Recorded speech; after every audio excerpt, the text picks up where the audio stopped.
So that a first order reaction, the time required to complete 75% of a reaction is about 2 times than that required to complete 50% of reaction.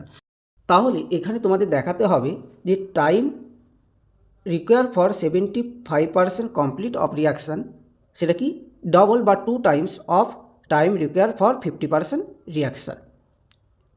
এখানে তোমাদের প্রথমে 75% complete হতে কত সময় লাগে সেটা find out করতে হবে।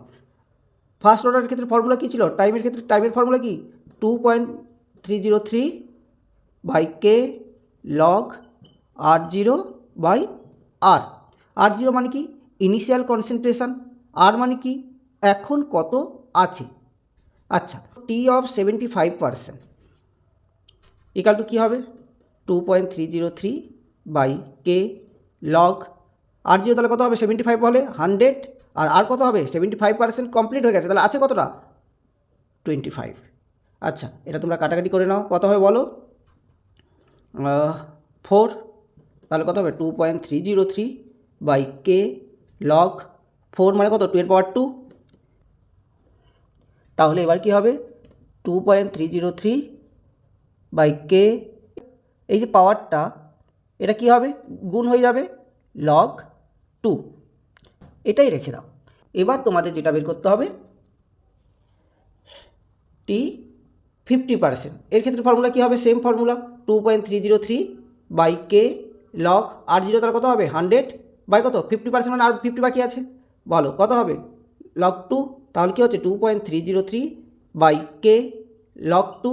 75% কমপ্লিট হওয়ার জন্য যে টাইম লাগবে ওটা পেয়ে গেছো, 50% কমপ্লিট হওয়ার জন্য যে টাইম লাগবে এটাও পেয়ে গেছো।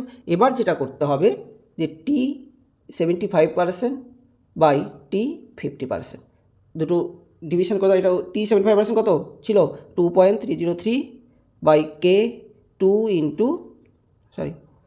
ইন্টু লগ 2 বাই এটা কত 2.303 বাই কে লগ 2। দেখো এই পার্টটা পুরোটা কেটে গেল, এটা পুরোটা কেটে গেল, শুধু আছে কি 2। তাহলে টি 75% ইকাল টু কী হবে 2 ইন্টু টি 50%।